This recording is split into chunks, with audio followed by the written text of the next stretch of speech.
Hello everybody, welcome back to another video. Welcome back to my channel, or if you're new here, welcome. My name is Vanessa and thank you so much for tuning in. Today I want to talk about that you don't need to be in the perfect place to get started or to keep on going. No matter where you are, no matter what you have on your plate right now or what you're thinking of starting even, don't let it be influenced by your environment. Sometimes we cannot change where we are right now physically. Sometimes we may be able to say, I'm not feeling good here, I'm not feeling home here, this is not the best environment for me, I don't feel safe here, you know what I mean? And sometimes, depending on your situation, you may be able to actually make a decision and say, you know what, I'm gonna move to another apartment, to another city, to another country, or I take a holiday, or I just get my physical body somewhere else for a bit or completely. For some of us, this is possible. And if you're debating it, give it a try. It's really powerful to change your environment. But if you are not able right now to change your environment, don't let it influence you too much, because you can imagine that everything that is around you is actually the past. Now stay with me. I know that sounds a little weird, but I will clear that up for you. This is something that I've started realizing, like everything around me is the past in a way, because because my past self brought me here.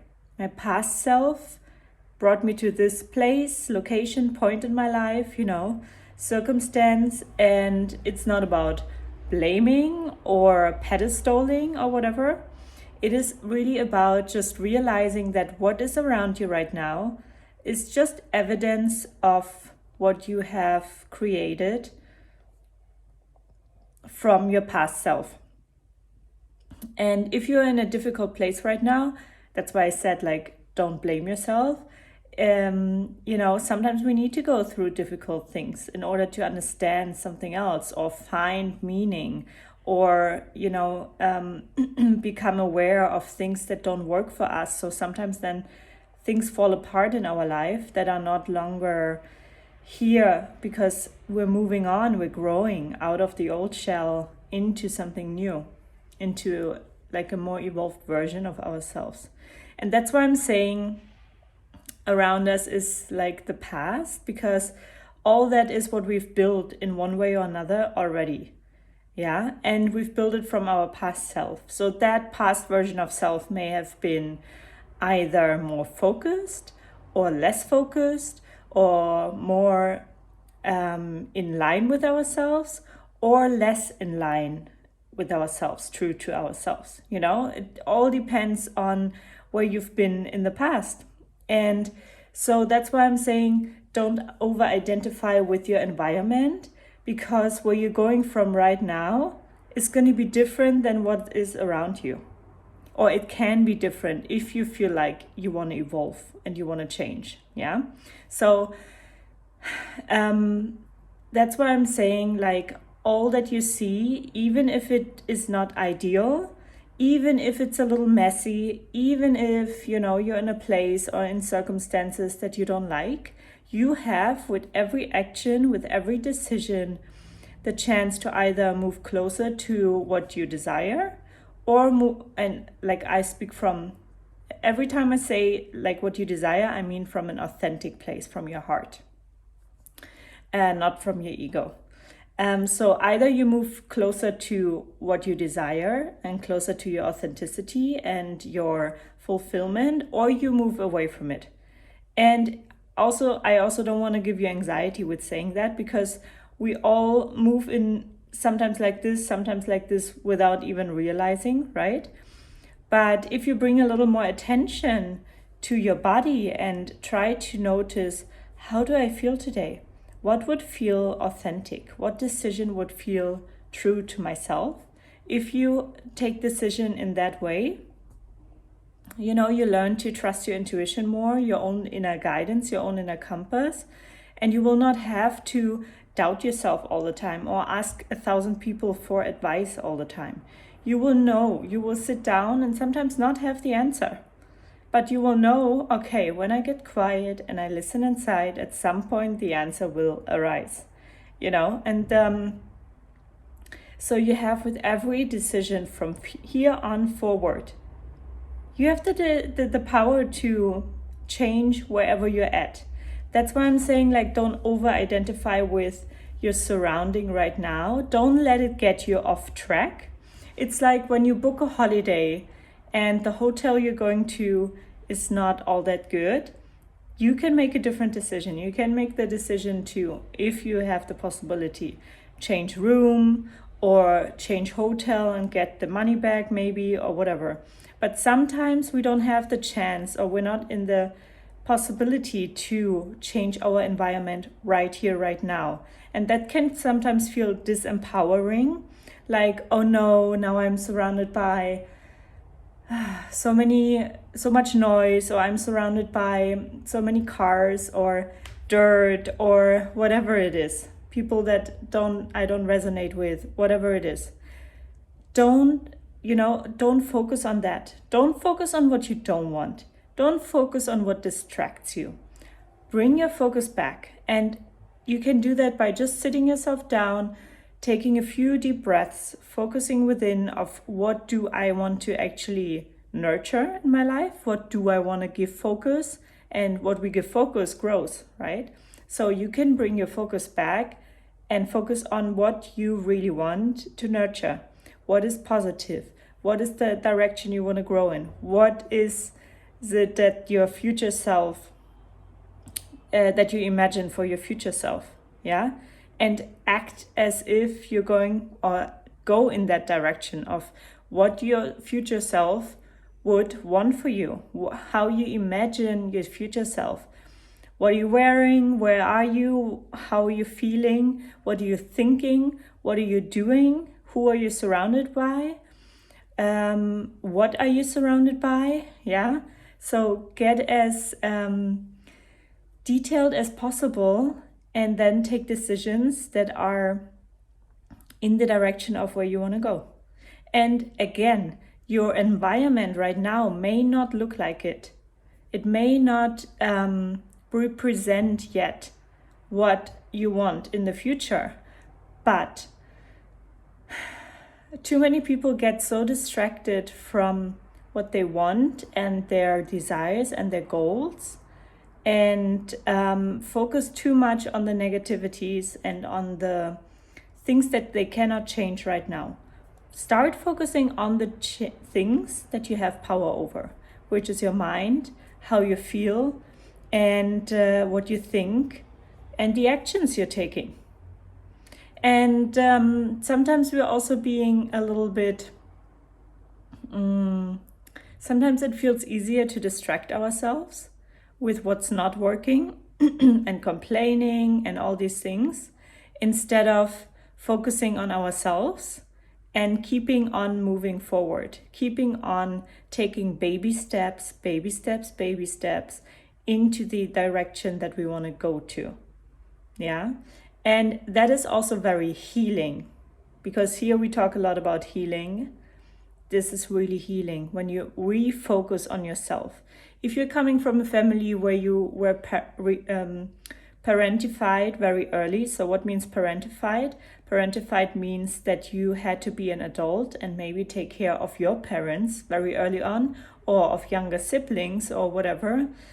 And then you may have learned to always care for others before you, always please others before you. So now is your time to shift that narrative. And this is not egocentrical, it's not or egotistical, it's not selfish. It's just you're starting to, you can do this from the heart. You can do this from a graceful place, not from the ego. You don't have to say, oh, I shut you all out and I'm only doing what I want now. This is ego. This is not integrated. So do it from a place where you actually have compassion for your younger self. That maybe, and this may not be true for everybody, but many of you watching probably, Have compassion for yourself, for your younger self that did not learn to put herself or himself or themselves first, that did not know that their needs matter. And your needs, your authentic heart, true soul needs matter. So it's okay to decide to put yourself first. Because if you, and we all know that saying, if you put the oxygen mask on first, you can give people so much more from a full cup, Now I'm mixing the sayings. You can only pour from a full cup. So fill your cup. Allow yourself to take care of yourself and create whatever you want to create. Be whoever you want to be, authentically from here, from an aligned heart space. And I know it's not easy. But you may have a lot of shame come up, you may have some guilt come up when you take those decisions, but it's okay. It's just a feeling. It's a feeling that we don't like to feel, guilt and shame. But when you sit yourself down and process this feeling, just sit with it for a bit, and you connect to your inner child that just never learned that it's okay to take care of yourself first, when you connect to them, and just imagine them in front of you. Maybe a scene from your childhood where you took care of somebody. And you just imagine yourself as the adult you going into that situation, and let you maybe pick up your inner child or hug them, whatever feels good for you. You know best in that situation. And just let them know, hey, you don't have to do this anymore. I'm taking care of you now. What are your needs? Yeah, and do this little exercise with yourself. What are my authentic needs? Is it freedom? Is it safety? Is it connection? Is it love? Is it being heard? Is it being seen? Is it being self-expressed? What is it? What are your core needs? Just write 4 down. 4 core needs. Start with that. And then ask yourself, am I meeting those needs in my life? And then write down a couple of actions you could take to start meeting those needs. And that may sometimes mean saying no to other people, but you can even communicate, look, I realized I never met my own needs. I never got taught that I, have needs and that I deserve to meet my needs. So now I gotta make some space for that. I hope you understand. And then people can decide if they understand or not.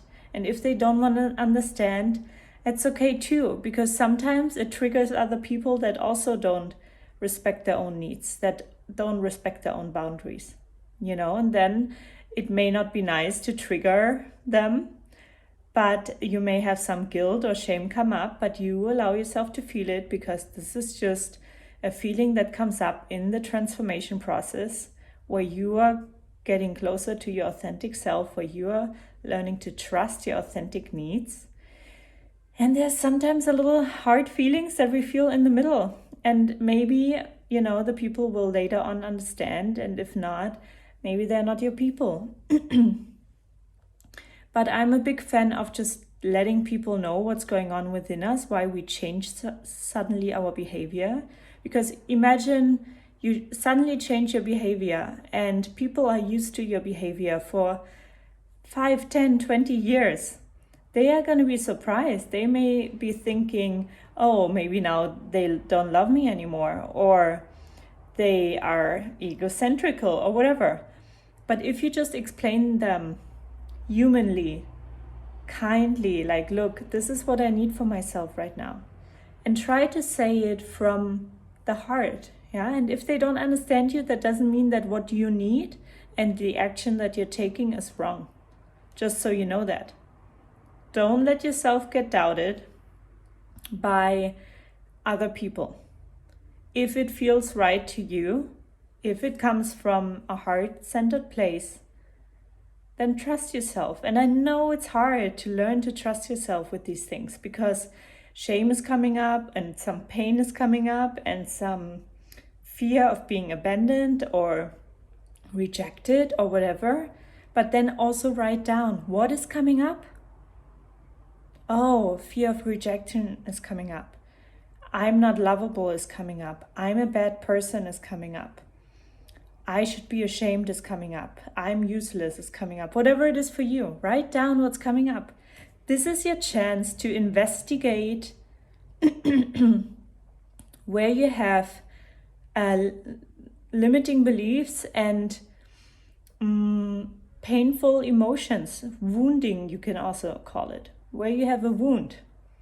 Because when you start, going inwards lovingly instead of feeling like, oh no, I need to change me, I need to let go of this and that, in like a hateful way or in like a non-loving way, non-compassionate way, then it's going to be even harder for your inner child, for the parts within you, for your emotional world to change. But when you understand and you start cherishing yourself and respecting yourself, you will also meet people and situations and circumstances that also start respecting yourself. You know what I mean? It may seem a little hard, but it's so worth it. Because this is how you create the world that you want to live in for your future self. And again, that may bring some wind, some storms up in the middle. But once you arrive in that place of your future self, you will know that it was worth it. You will know that you get to stand up for yourself. Just because you didn't learn that it's okay, doesn't mean it's not okay. Just because it doesn't feel easy, doesn't mean it's right. And maybe it's your opportunity to learn more about yourself and to actually mature. Because adults, they know, like mature adults, know how to say no. They know how to, say no, but in a respectful and kind way. They don't feel bad when they say no. They say yes to things that they want to do. They go into the direction that they want to go in, and they're not afraid. Fear is normal in life, but I mean, they're not constantly doubting themselves. And if we're not maturing in ourselves, we're just staying children that grow older. And not in the good way, in the fearful way. So maturing is something really important in our life's process, no matter what age you are, if you're 80 or if you're 20. Maturing is powerful because maturing means we're growing deeper into ourselves, into our confidence, into our authenticity, into our being. And you can see exactly the humans in the world that are mature because they shine. They are successful from a heart-centered place. They are leaders. They are content. They have this certain shininess that comes from the heart, that comes from allowing themselves to be who they really are. And you can even go out and find some people that you admire, that you feel like you look up to, that feel authentic and, draw their boundaries, but do it with kindness, that go for what they want and don't let themselves be distracted all the time from their environment or from the people around them. Yeah. So this is my invitation for you to bring your focus back to yourself. Your circumstances don't matter right now. Your environment doesn't matter right now. If you're able to change it and you feel like you need a change, go for it. But if you're right now not able of changing it, don't let yourself constantly get distracted and confused and focused on the negative and focused on what you can do and focused on what's not right. Take a breath. Sorry. Well, at least you can hear it. And refocus. It's a training just like you have to train a muscle. Train your brain to refocus and tell me, write down right now at least one positive thing you can focus on instead of the negative. Share with me what you're not going to focus on anymore and what you're going to focus on now. Okay? Put it down below. I would love to read about it. Okay? If you like this video, give it a thumbs up. If you haven't yet subscribed, let's grow this channel further and help more people grow into themselves and get more confident and free in who they are. And that's it from me today. Thank you for watching. Thank you for tuning in, everybody. And I see you in another video. Ciao.